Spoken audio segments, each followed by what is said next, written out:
because patience has its rewards.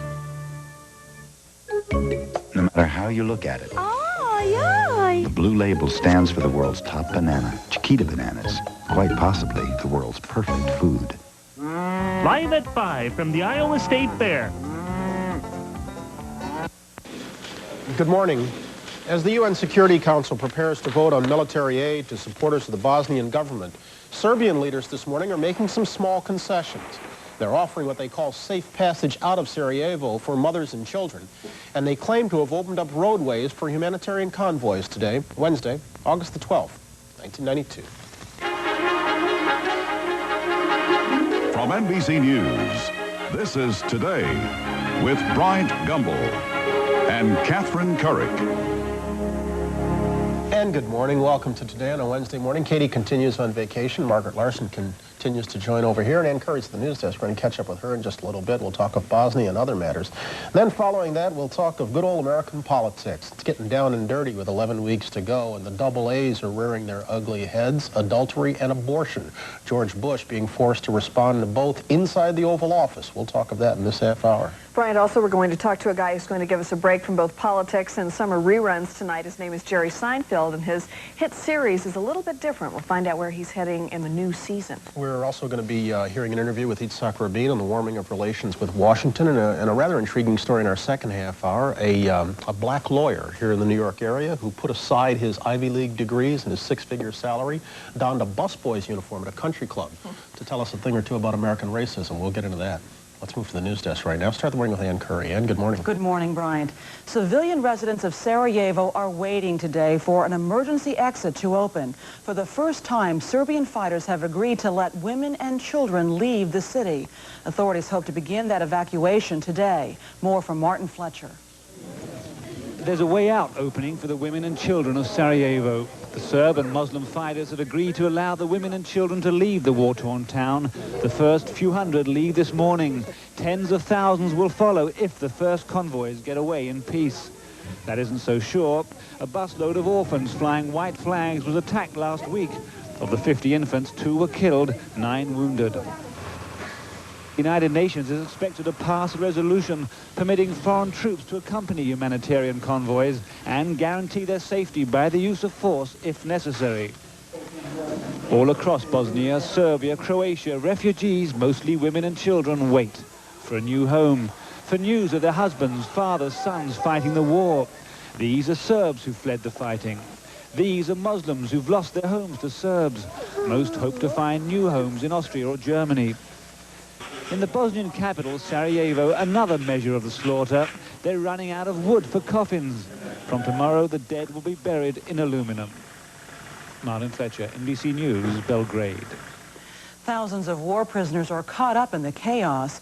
Tuesday, Western reporters got a look inside a Croatian prison camp.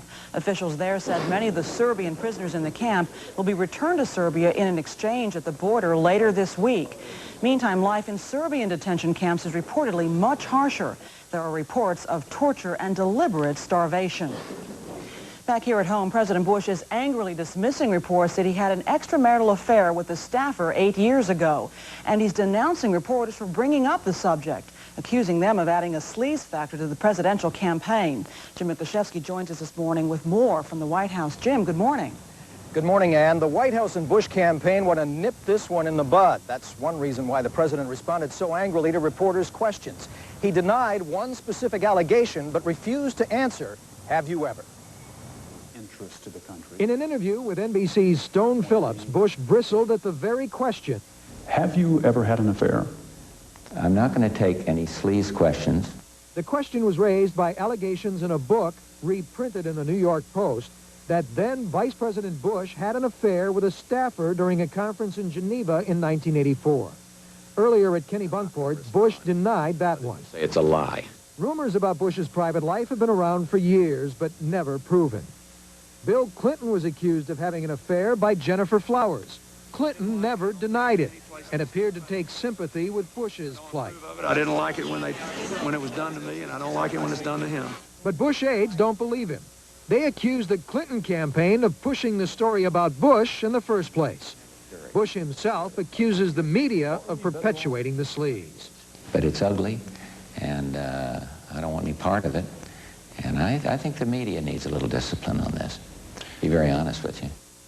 Bush aides knew that in this kind of political year, this kind of story was inevitable. Now that it's out, they hope it's over. And all right, thanks, Jim Miklaszewski at the White House. We'll have more of Stone Phillips's interview with the president in just a few moments. Well, abortion rights advocates are threatening a floor fight next week when the Republican convention in Houston takes up the party's platform. That's because the platform committee has voted to retain the party's call for a constitutional amendment against abortion. Today, the panel is moving on to other topics, trying to nail down a troublesome plank on the economy. The American Bar Association has come down firmly on the other side of the abortion issue. The ABA's policy-making body approved a resolution opposing state and federal restrictions on abortion. 3 men have been ordered to stand trial for the near-fatal beating of truck driver Reginald Denny at the start of last spring's Los Angeles riots. The charges include attempted murder, aggravated mayhem, and torture. But a defense lawyer called the beating the result of a tumultuous and confused situation at a riot flashpoint.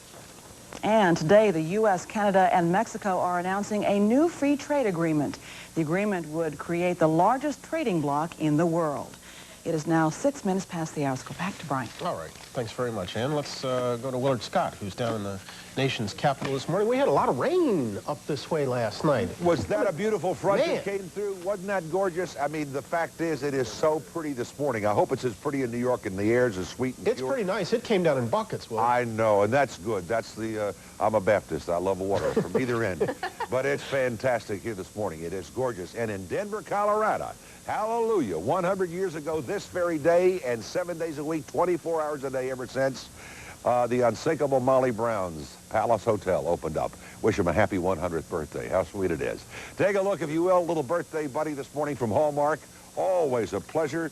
Take a look at Julia Webster, Kaysville, Utah, 101. Loves to quilt and says the secret to a long life is keeping busy and staying off network television. Happy days. Look for the weather picture. 2 contrasts. Continued heat west of the Rockies. Otherwise, look at those temperatures. Marquette, Michigan, 35. Steamy, a hot, steamy deal, and thunder showers throughout the southeast and the Gulf and the lower plains. Here's what's happening in your world even as we speak this morning. 78, clearing and less humid. Philadelphia, 82, mixed clouds and less humid. And Cleveland, 72, mixed clouds and sunny skies. Ralph Amory and Louise Mandrell. What a thrill to work with them on television a couple of days ago. Hope you saw it. It was a good show. Numbers are coming in. Now here's... I missed something? Huh? Did I miss something? What's that? Well, what show are we talking about? Oh, we saluted the Farmer's Almanac. 200 years of the Farmer's Almanac. Oh. And it was a nice little show. We had a little picking, and I got to sing on television. My goodness. Thank you. No. All right, Willie, thank you. 7:08. In just a moment, President Bush's response to questions about his marital fidelity. First, we'll take a break. This is Today on NBC. Have you ever had an affair? I'm not going to take any sleaze questions. I gave you a little warning. You see, you're perpetuating the sleaze by even asking the question. Say nothing less. If you've been thinking about siding your home, I have a little comparison to share with you. Take a look at this. This is regular siding. It can be chalky, it can easily become dented, or even damaged by hail. But high-quality ABC seamless siding is different, and its warranty assures you of years of trouble-free beauty. Best of all, when ABC siding is cut, it's cut to fit your home. So instead of seeing a patchwork of seams, you see this. What would you pay for this house? Now what would you pay? You'll like the difference inside too, because ABC insulation reduces heating and cooling costs. And speaking of inside, ABC Seamless can bring new dimension inside too. Watch. Introducing the Better Living Patio Room. The Better Living Patio Room is a high-quality and creative way to add leisure space to your home at a price you can afford. When you build a Better Living Patio Room, your porch or deck becomes a perfect playroom for the kids and an ideal place to entertain without the worry of rain, wind, or insects.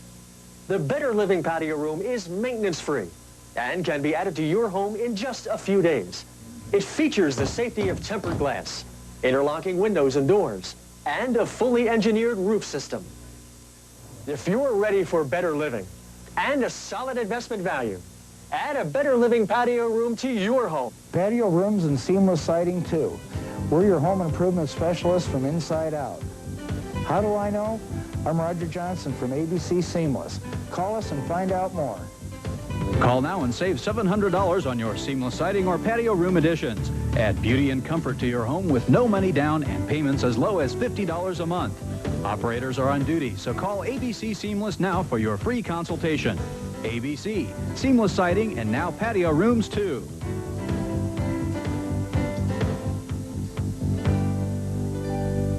Bush. Just days removed from the GOP convention, George Bush is still badly trailing Bill Clinton in all the polls and suffering political and personal sniping from Democrats and Republicans alike.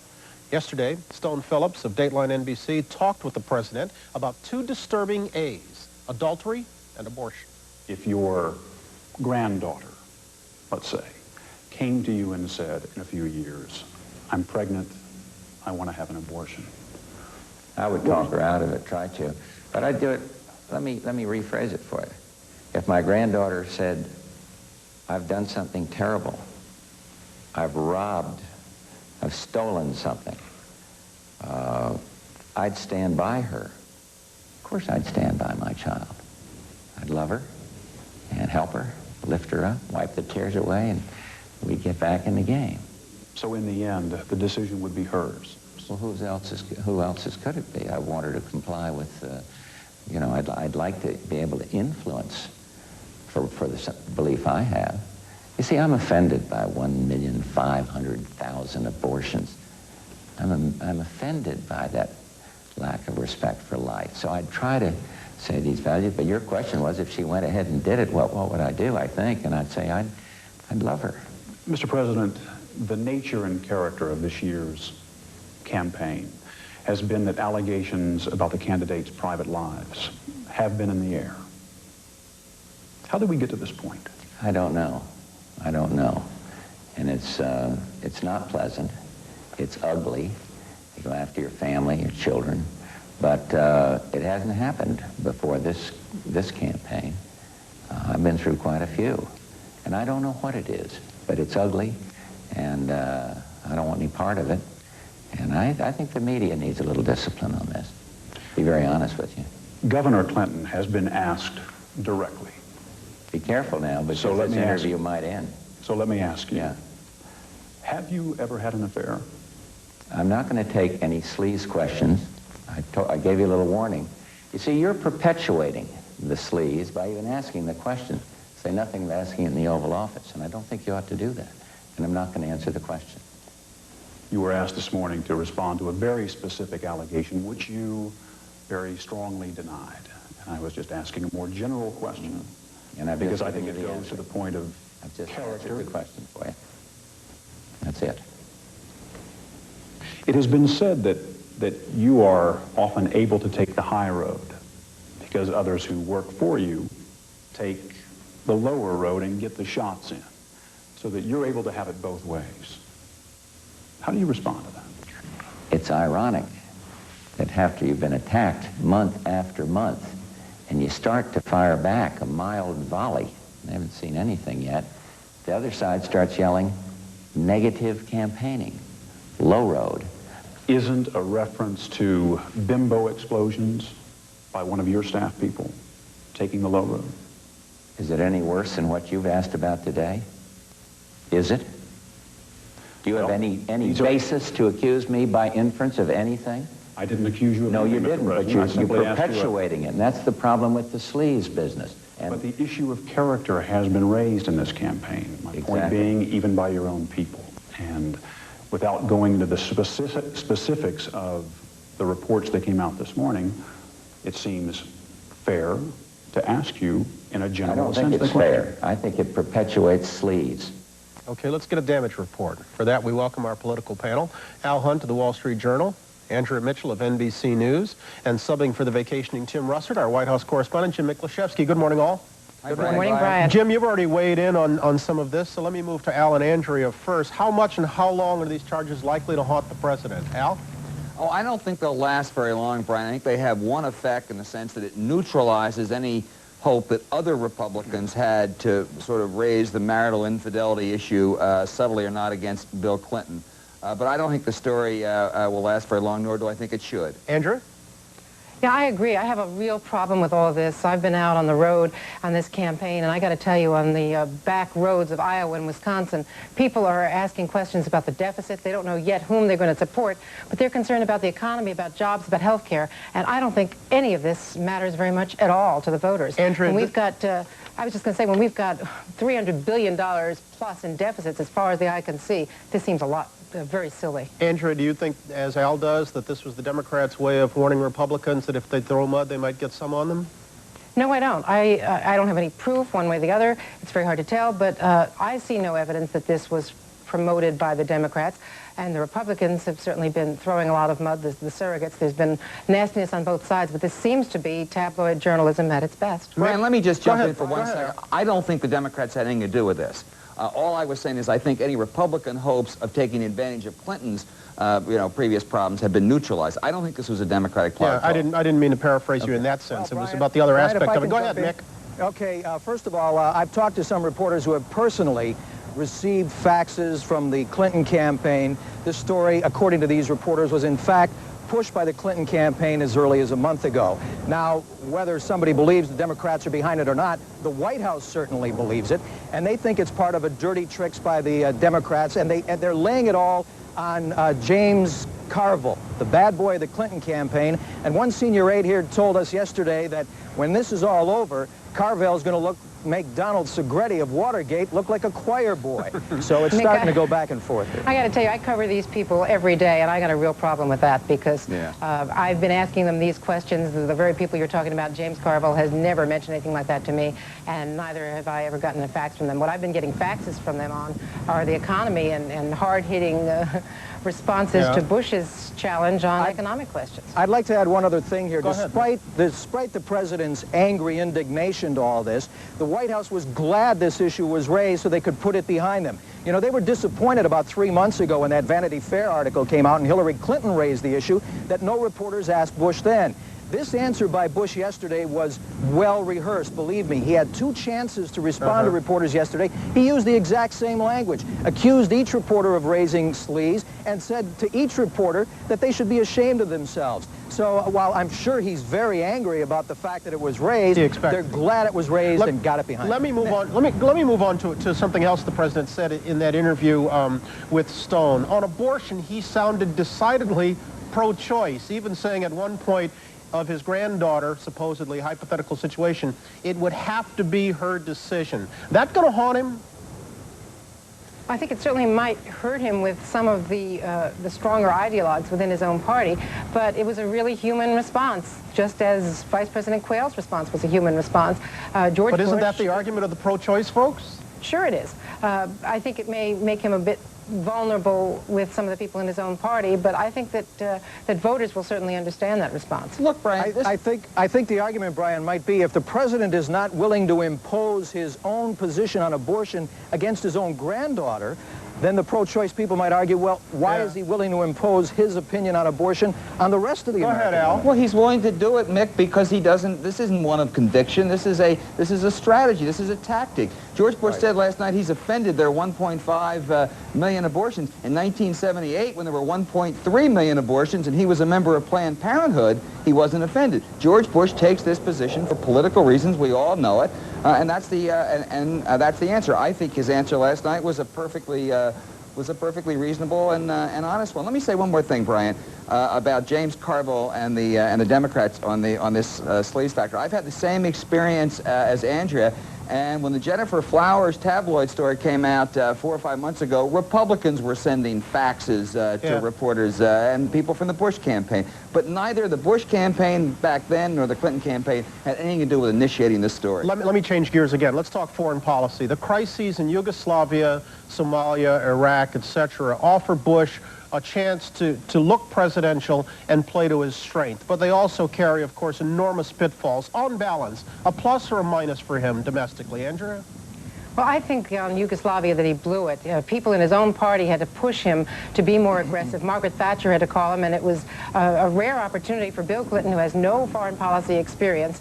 and misstated his foreign policy experience, claiming the other day on television that he had been a Senate Foreign Relations Committee staff person when he was really a college intern. But Clinton looked better than Bush on all of this, because Clinton was the one pushing for exactly what Dick Cheney and Dick Lugar, the Republican in the Senate on foreign relations, said, that they should be using air cover and airstrikes if necessary to deliver humanitarian aid and to do something about the detention camps. So I think Bush looked awfully weak on this. Al? I think before the election, Brian, in one or both places, the United States will be involved in committing force, and I think that'll be a slight plus for George Bush. Mick, do events... Go ahead, Mick. I was just going to say, I think it shows the savvy of the Clinton campaign. You know, in previous elections, foreign policy, especially where possible conflict was involved, was hands-off to the party out of power. But Clinton has no qualms about jumping into the waters. What about how this affects the Baker decision? Do events overseas make it more difficult for the president to justify bringing Jim Baker over to run his campaign at a very sensitive time? Al? No, because I think Jim Baker won't come to run the campaign. Jim Baker will come to run the government and the campaign, and they'll construct something like that. Who's president here? Well, that's an interesting issue, Brian. Mick, what are you hearing? Well, we're hearing that the announcement of the Baker jump over to whatever he's going to be doing will come probably by the end of this week, and it will be effective either Sunday or Monday. It'll be like the second coming of Elvis at the convention. You know, these conservatives and Republicans are really looking for somebody to inject some enthusiasm into this party. So I don't know whether he'll rise up in a cloud of smoke or whatever on the platform, but they're going to make a big deal out of it, apparently. We've only a minute left. You get about 10 seconds each. If George Bush is to get a post-convention bounce out of Houston, how big a one realistically do you think he's going to get? Andrew Mitchell? I'd say about 10 points. Al Hunt? If things work well for him. I think the race will be within a couple points by Labor Day. Very close election, Brian. Jim Miklashevsky? The campaign hopes to get 8 to 10 points out of the convention bump, but they're downplaying expectations. All right. Mick, Al, Andrea, thank you. Thank you. It's 22. Good to be back. It's 22 past the hour. We're going to come on back in just a moment. More ahead, right after this.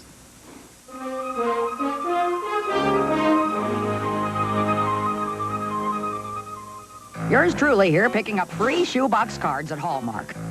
Cute. Yeah, right now you get one free when you buy two, which, as you mathematicians know, means you get 2 free for buying 4, and 3 for 6, and 4 for... Well, you get the drift. I mean, what a deal.